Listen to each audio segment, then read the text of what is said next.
A note before we begin. If the kind of story I'm about to tell is the sort you'd want more of, not just one, but 10, each delivered in full, in a voice built for the dark, there's a collection. It's called What the Mountain Keeps. 10 files from 10 counties, 5 states, spanning 1893 to 1955. Every one of them walked up into ground that looked easy. And every one of them was signed off by the law with a word that never fit. 10 hours to sit within the dark, from the first word to the last. The link is in the description below, and pinned at the top of the comments. Now then, before we go any further, I want to ask you something. Wherever you're sitting tonight, a truck cab on the shoulder of some interstate, a kitchen with the lights turned low, a bed you can't sleep in, tell me where. Drop it in the comments. I like to know where the voice is landing. Some places take a story better than others. Some places a story finds a home in. This one is called The Darkest Story a Louisiana Bayou Guide Ever Told. I'll tell it the way it came to me. The man who told it was named Alcide Verret. When he told it, he was 68 years old, and he had guided men through the Atchafalaya basin for the better part of 5 decades. He had a small clapboard house on a rise of ground west of Bayou Chene, and he sat on the porch of that house in the summer of 1962 and told this story to a writer for a state historical survey. The recording is not in the survey files. The written record is 14 pages. The pages were pulled from the collection some years later. And I'm not going to tell you by whom, because for what I'm about to say, it doesn't matter. What matters is that Alcide Verret was 28 years old in the summer of 1922, and in that summer, he took 3 men into a part of the Atchafalaya basin from which only one of them came back. I want you to picture first what that country looked like then. The Atchafalaya is the largest river swamp in the country. In 1922, it hadn't yet been walled up by the levees the Corps of Engineers finished later that decade. The water came and went by the season. Whole islands appeared in the spring and drowned again by August. You could go into stretches of it that no map had ever drawn true, because the maps were drawn at different water. A tract of cypress that a surveyor put on paper in 1870 could be a sheet of open water by 1920. The country did not stay where you put it. That was the first thing Alcide learned as a boy. And it was the thing he tried to tell the 3 men from Baton Rouge. And it was the thing they would not hear. They came down on the 14th of July. Alcide had a letter from them 3 weeks before. The letter was on the letterhead of the Delta Cypress Timber Company out of Baton Rouge, and it engaged his services as a guide for a party of 3 to enter the basin at a landing near Bayou Chene, and to travel some 14 miles southwest to a tract of land the company had purchased from the estate of a man named Ephraim Cormier. That was the first thing that bothered Alcide about the letter. He knew the name Ephraim Cormier. Everyone at the landing did. Ephraim Cormier had lived in a cabin somewhere in the basin west of Bayou Chene, and he had come out once a year in early autumn to sell hides and buy salt and coffee and shot. And he had done this for as long as anyone could remember. He was an old man. He did not speak much. His French was not the French of the Acadians on the Tech. It was older and rougher, and had words in it that the priest at the church in Franklin did not know. Alcide had traded with him once when he was a boy of 15, and he remembered that the old man's hands smelled of something that was not the swamp, and that his teeth were very small, and that he did not blink for a long stretch of time, in which Alcide had counted without meaning to 23. Ephraim Cormier had not come out of the basin in the autumn of 1920, and he had not come out in the autumn of 1921. And the assumption in the parish was that he was dead. But the letter said the estate of Ephraim Cormier had sold a tract of land to the Delta Cypress Timber Company. And Alcide, when he read that, sat down on the step of his porch and rolled a cigarette, and smoked it all the way to nothing, and could not think what estate the letter meant, because Ephraim Cormier had no one. That was the thing everyone knew about him. He was the last of what he was. Still, the letter offered $8 a day, which was better than a good day's work at the mill, and Alcide had a young wife at home and a house that needed a new roof before winter. And so he wrote back on the 17th of June and said he would take them in. They arrived on the 14th of July at the landing at Bayou Chene in a Model T that had been driven the last 9 miles on ground that no automobile had any business being on. The 3 men were dressed in what they must have thought were clothes for the country. They were not. They had linen shirts and low boots, and one of them had spats, which Alcide would recall to the historical writer 40 years later with a small dry sound that the writer transcribed as like a laugh, but which Alcide, when I read the passage back to a man who had known him, said was not a laugh. It was something else. The 3 men were Ode Gilbo, a land surveyor of 40, one retained by the company, Marius Prejon, a timber cruiser of 30, 5 sent to assess the cypress, and Etienne Brousard, of 39, who was the company's representative, and who carried the deed in a leather satchel that he did not let out of his hand. Gilbo, the surveyor, was the one Alcide watched first. He was a tall, spare man with a mustache waxed to points, and he carried a brass compass in a wooden case, and a plane table, and a pocket transit, and a notebook bound in red morocco. He was, Alcide would say, the sort of man who believed the country would arrange itself around his instruments. Alcide had guided that kind of man before. He had, he told the writer, learned to say nothing to that kind of man that could not be said again later. Prejon, the timber cruiser, was easier. He had been in the woods before. He was short and square with hands that had done work, and he spoke a little Acadian French and could roll a cigarette in the wind. And he asked Alcide on the first evening at the landing whether the water was up or down for the season, and listened when Alcide answered. Brousard, the company man, was the one Alcide did not like. He was a soft, fleshed man with a small mouth, and he wore a gold ring on his right hand that he turned around his finger constantly, without seeming to know he was doing it, and he did not look at Alcide when Alcide spoke to him. He looked at a point somewhere above Alcide's left shoulder. Alcide, on the porch in 1962, said to the writer that this had been the first sign, though he had not known what it was a sign of. They spent the night of the 14th at the store at Bayou Chene, which was run by a widow named Bernadette Melancon, who was then 31 years old and had lost her husband to the influenza 4 years before.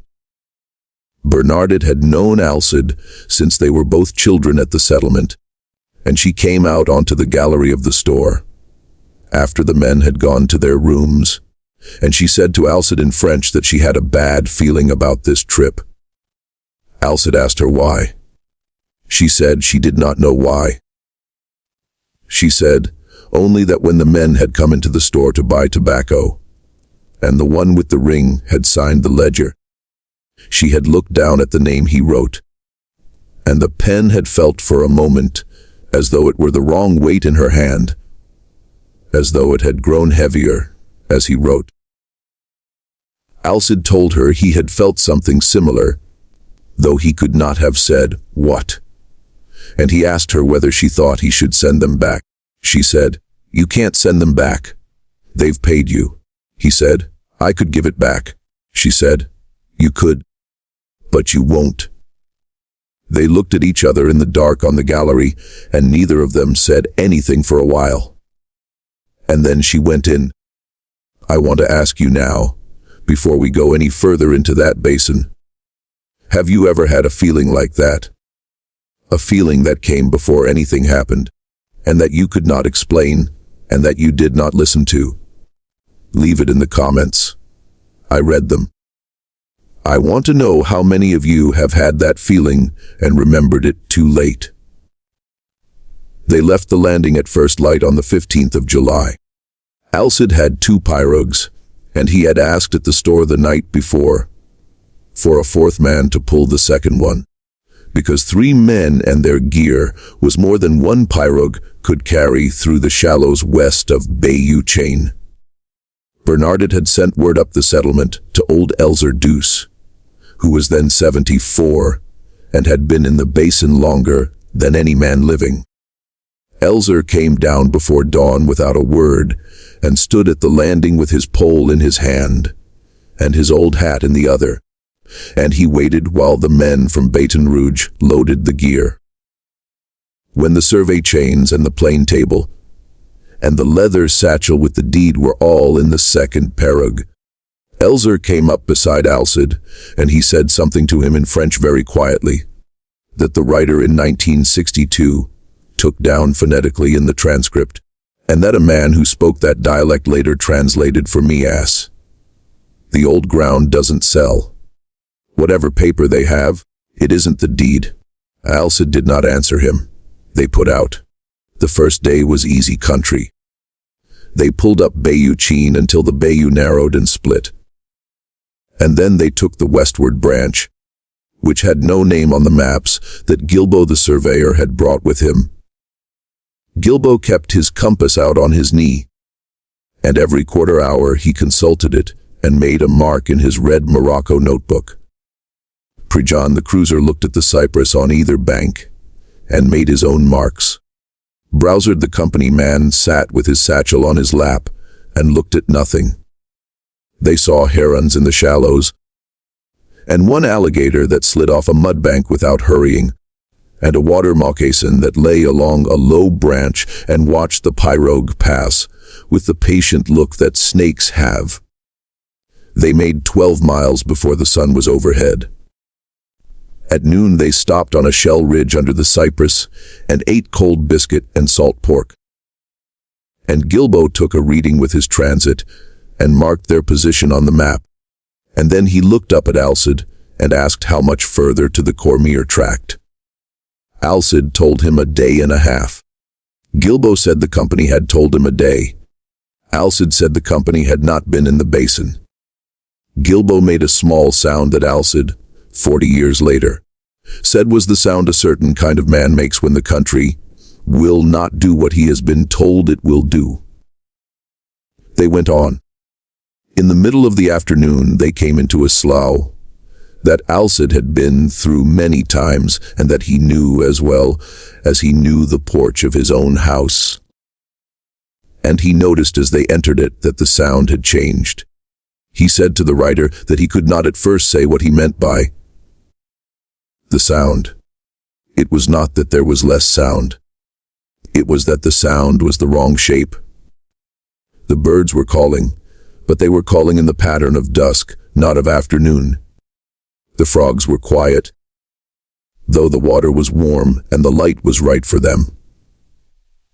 And the cicadas, which should have been loud enough that a man had to raise his voice, were absent altogether. Alcide looked back at Alcide in the second pirogue, and Alcide met his eyes and gave a very small shake of the head. Not a negation, an acknowledgement. Alcide had heard it too. Premonitions the cruiser, sitting in the middle of the first pirogue, said without turning around, "The country is listening." Gilbo said, "Nonsense," and Premonitions did not answer him. They came out of the slough into a lake that Alcide had not seen before. That is the thing I want you to understand. Alcide had guided in the Atchafalaya basin for 13 years by that summer. He knew the country. He knew the ways the water moved, and the ways the islands rearranged themselves in spring flood. But this lake, which they came into on the afternoon of the 15th of July 1922, he had never seen, and he was at that point exactly where the map said he ought to be, and the map showed no lake. He stopped his pirogue. Elzer came up beside him and stopped his. Gilbo from the bow of the first pirogue said, "What's the matter?" Alcide said in French to Elzer, "This wasn't here." Elzer said in French, "It was, just not for us." Gilbo, who did not speak much French, asked what they were saying. And Alcide said in English that they were going to make camp on the far side of the lake, on a ridge he could see under the cypress, and that they would take up the survey again in the morning. Gilbo looked at the sky and at his watch and said there was 3 hours of light left. Alcide said there was 1. Gilbo began to argue, and then he stopped because he had just then looked at his compass, and the needle of his compass, which he had watched for hours as it held steady on north, was slowly turning.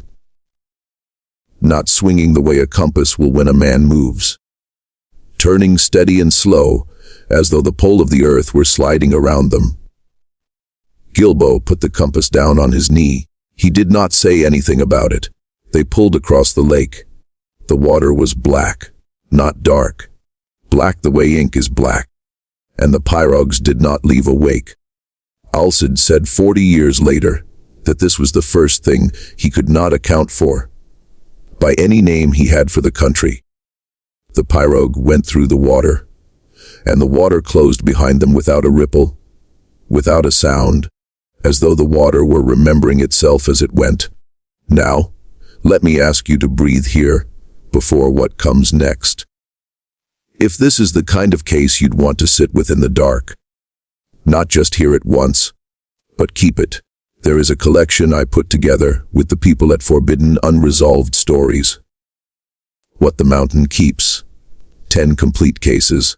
8 hours, 62 years of records nobody wanted to finish. Each one placed, dated, and signed off with a tidy word that never once fit what happened. The link is in the description below and at the top of the comments. And while I have you, this story is being told to you by Macbee Story.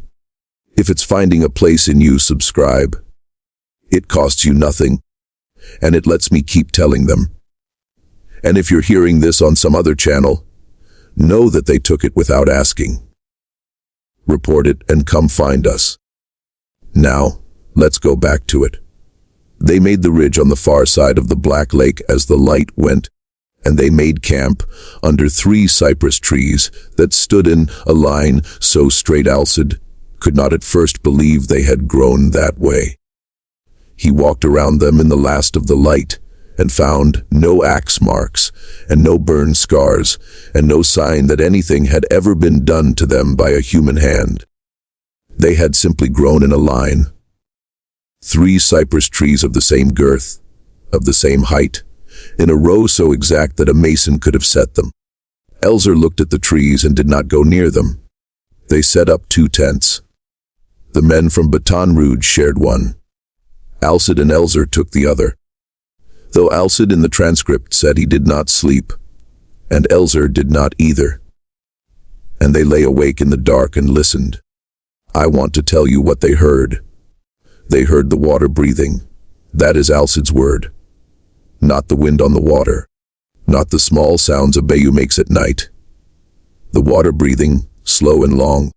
And even the way a man breathes when he is sleeping and does not want to be waked. And under the breathing, at intervals of about a minute, there was a second sound which was like a thumb dragged very slowly across the belly of a drum. Once in the second hour of the dark, a bird cried out in the cypress above them. It was not the cry of a night bird. It was the cry of a daybird, calling as it does at noon in bright sun. And then it was silent. And Alcide had the very clear sense that whatever had made the cry had been made to make it and had not wanted to. At some point after midnight, Elzer said in French very quietly, Alcide, don't answer the voice. Alcide said, what voice? Elzer said, the one that's going to call your name. They lay in the dark for a long time after that, and no voice called Alcide's name. And eventually the wet gray came in through the tent flap, and it was morning. The men from Baton Rouge came out of their tent looking as though they had not slept either. Browsard, the company man, was pale, and there was a small vein moving in his temple, and he did not turn his ring that morning. He held his hands very still on the top of his satchel, as though he did not trust them. Premonitions the cruiser said to Alcide quietly, "Something walked around the tent." Alcide asked when. Premonitions said, "All night." Gilbo did not say anything. He was setting up his transit on the shell ridge, and his hands, Alcide noticed, were shaking not violently, just enough to be seen if you were looking. Alcide, standing behind him, watched him try 3 times to level the transit. And the third time, Gilbo turned around and said in a voice that was not quite his own, "The instrument is faulty." Alcide said, "The instrument is not faulty." Gilbo looked at him for a long time.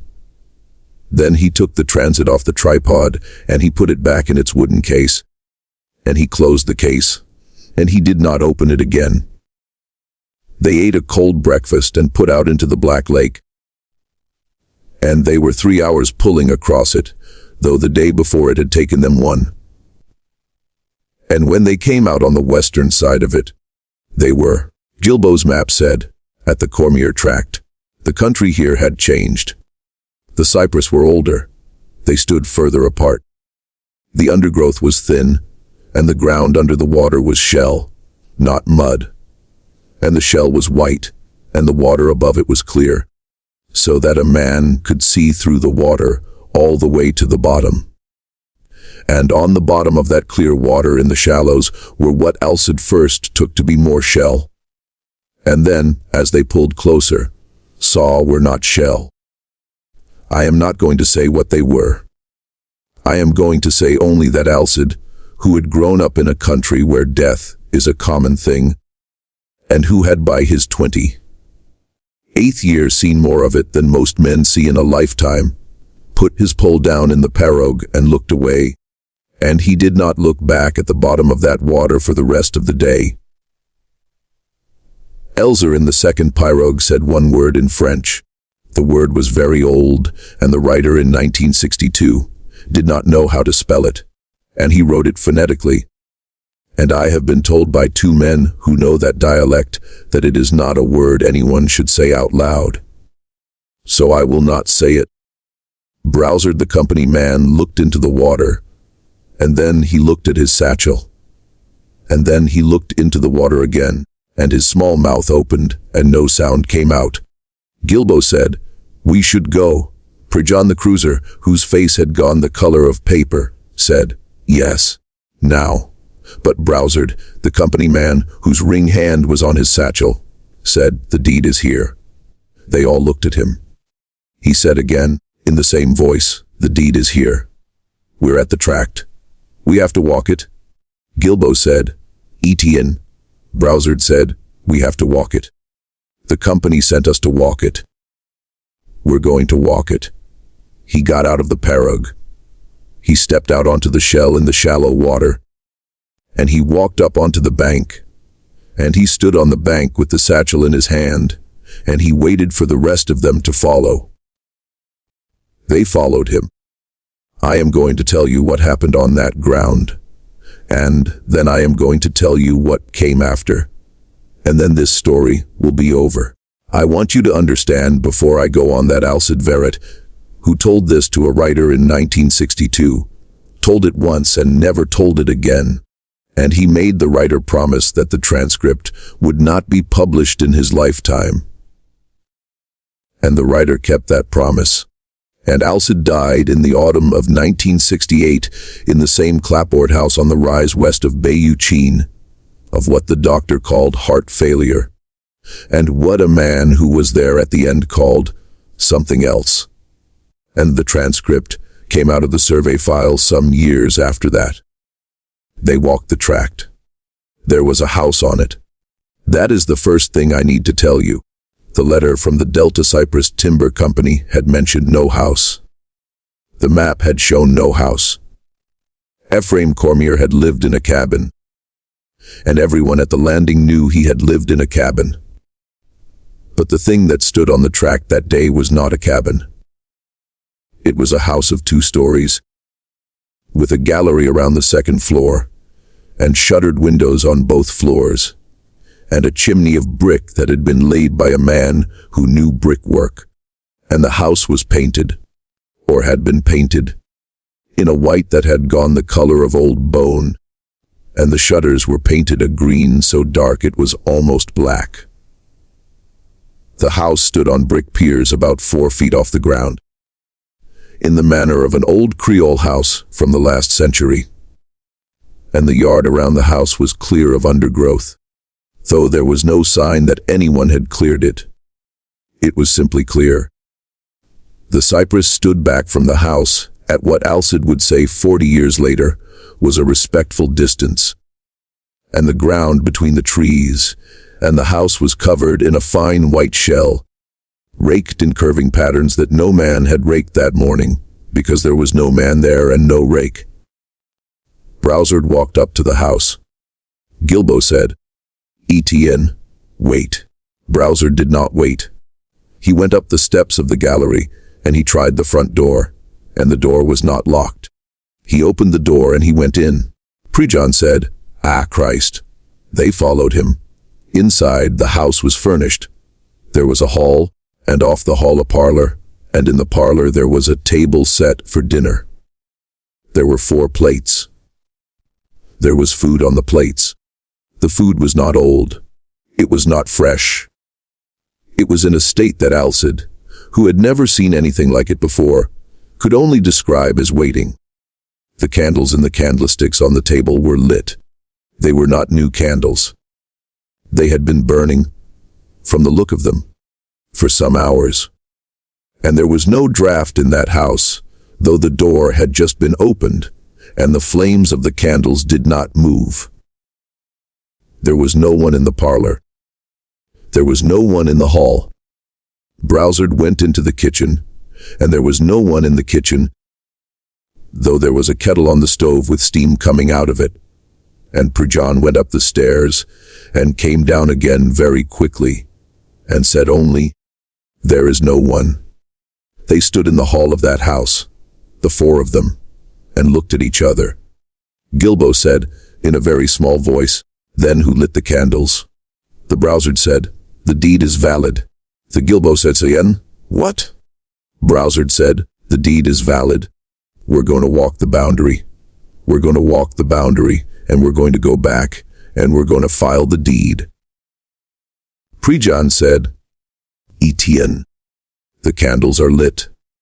The Brassard turned on him, and the vein in his temple was moving again, and he said in a voice that was almost a shout in that quiet house, "I know the candles are lit." They walked the boundary. Alcide did not go with them. Alcide would say, later, that he did not go with them, because he did not believe there was a boundary, or because he did not believe there was a tract, or because he was afraid. Any of these was true. All of them were true. He stayed on the gallery of the house, and Elzer stayed with him. And they sat on the top step of the gallery, and they did not talk. And they watched the 3 men from Baton Rouge walk out, along the raked shell, into the cypress for a long time. Nothing happened. It was about the middle of the afternoon by then, though Alcide would say the light in that clearing did not seem to move. The sun did not cross the sky. The shadows of the cypress did not shift.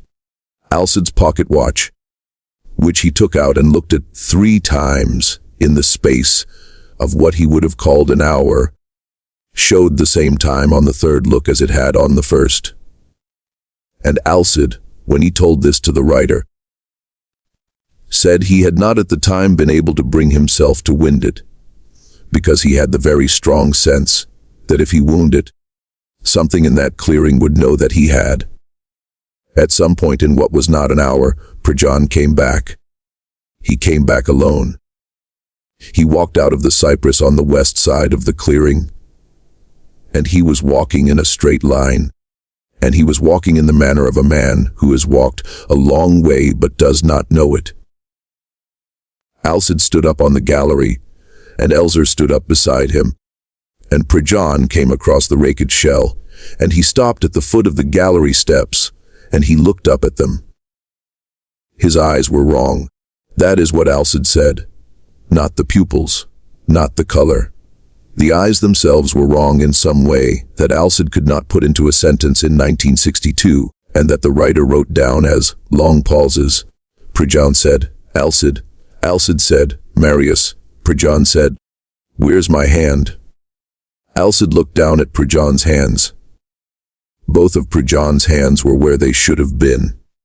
They were on the ends of his arms. They were closed into loose fists. They were not damaged.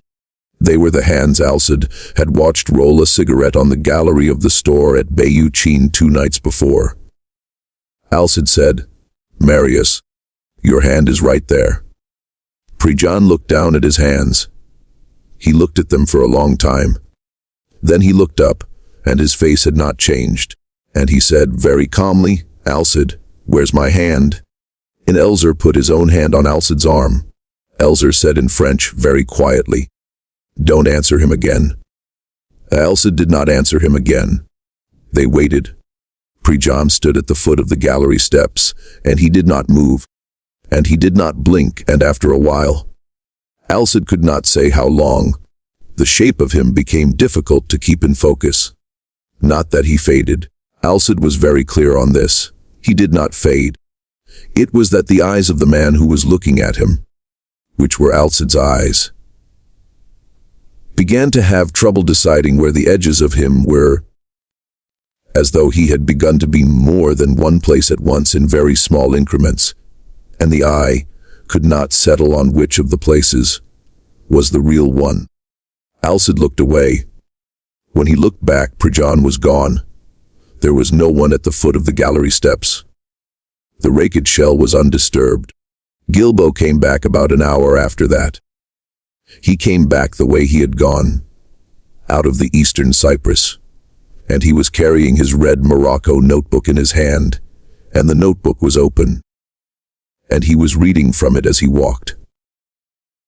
He walked all the way across the clearing to the foot of the gallery steps, and he did not look up from the notebook, and he stopped at the foot of the steps, and he read out in a voice that was very steady.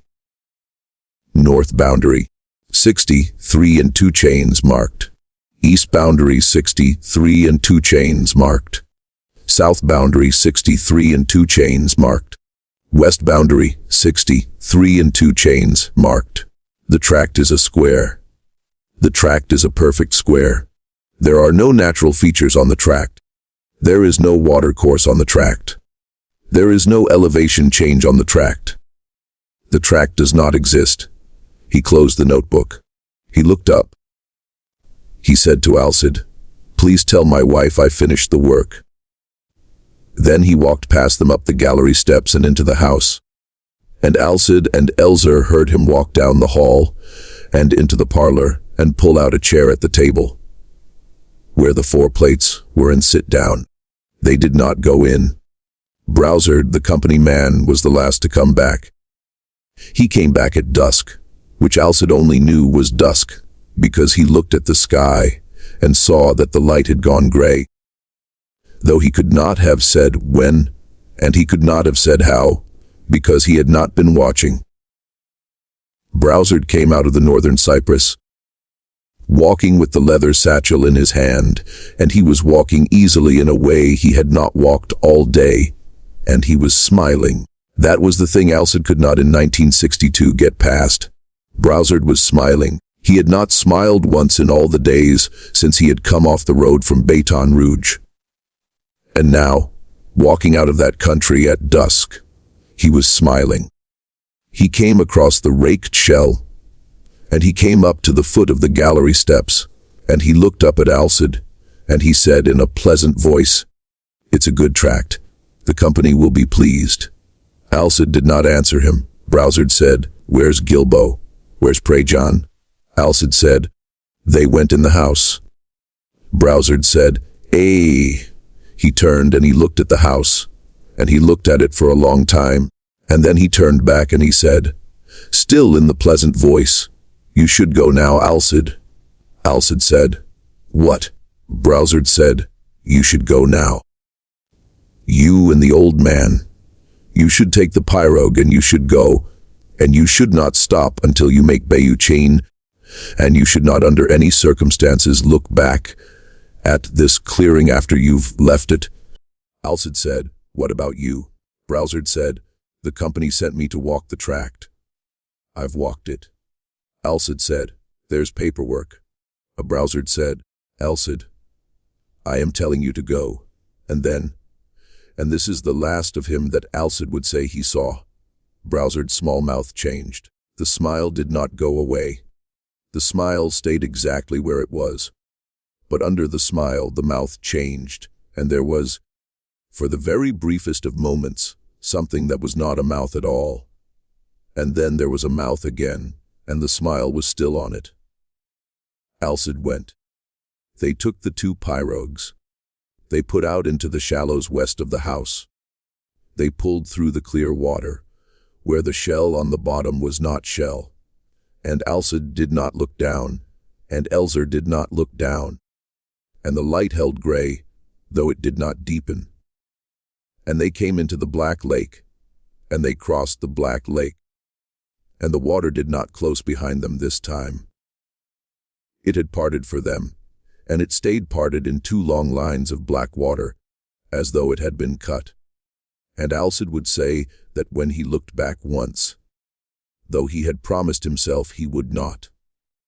The two lines of parted water went all the way back across the lake, all the way to the shell ridge with the 3 cypress trees, and past the ridge and into the country beyond, in 2 straight lines that did not meet the horizon. They came out into the western branch of Bayou Chene, sometime in the night. Alcide did not remember when. They came into the landing at Bayou Chene, at first light of the 17th of July, and Bernadette Melancon was on the gallery of the store in her nightdress with a shawl around her shoulders, though it was already warm. She had, she said, not been able to sleep. Alcide told her what had happened. He told her not on the gallery, but inside in the back room of the store with the door closed. Elzer was there. It took him a long time to tell her, because he had to stop several times and gather himself, and because there were parts of it then that he could not yet find words for. Bernadette listened. She did not ask questions. When he was finished, she got up from her chair, and she went out into the store, and she came back with a bottle of clear liquor and 3 glasses, and she poured for all of them, and they drank without toasting. Then she said, "You have to go to the sheriff." Alcide said, "Yes." She said, "But he's not going to believe you." Alcide said, "No." She said, "So you have to tell him only the parts he can believe." Alcide said, "Yes." They worked out. Sitting in the back room of the store on the morning of the 17th of July, what Alcide would tell Sheriff Prosper Landry of St. Martin Parish.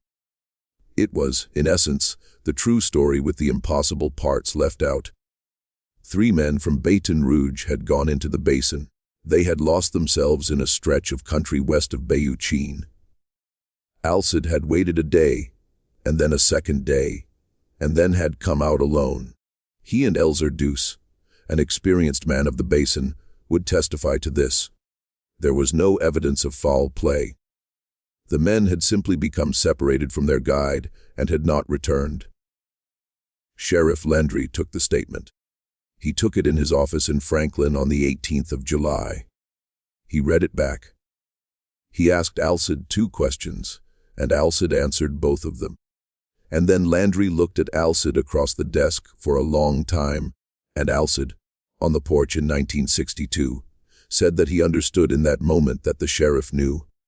Not the details, but he knew that the statement was the true story with the impossible parts left out. And he knew that the impossible parts were the important parts. And he knew that Alcide was not going to give him the impossible parts. And he was, in his own way, grateful. Landry said, I've had statements like this from the basin before. Alcide said, "Yes, sir." Landry said, "I filed them under missing, not foul play." Alcide said, "Yes, sir." Landry filed the statement. He filed it under missing. The Delta Cypress Timber Company sent 2 letters of inquiry, one in August of 1922 and one in October, and Landry answered them both with the same words. No evidence of foul play. Party lost in the basin. Search suspended. The company did not send anyone else in. The tract they believed they had purchased from the estate of Ephraim Cormier was not entered again, so far as any record shows, by any employee of the company, or any employee of any company that came after it.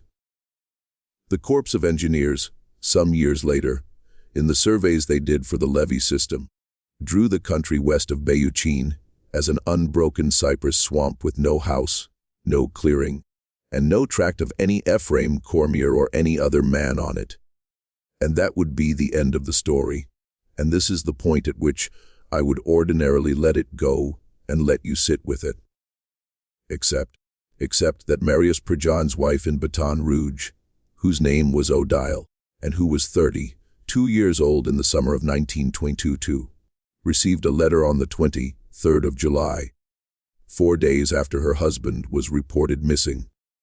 The letter was postmarked Bayou Chene. It was in her husband's handwriting, and it said only, in the middle of an otherwise blank sheet of paper, "Tell Alcide the work is finished." Odile Prejean sent that letter some years later to Sheriff Prosper Landry, and Landry filed it with the case, and the case, being an open case of missing persons, was not sealed. And I have seen the letter, and it is in her husband's handwriting. And the paper is the paper of the Delta Cypress Timber Company, and the postmark is Bayou Chene, and there is no known way for such a letter to have been written or posted from any place where any Marius Prejean was known to be alive. And Alcide Verret, in the last years of his life, in the clapboard house on the rise of ground west of Bayou Chene, would wake sometimes in the small hours of the morning, and he would go out on the porch, and he would sit in the dark.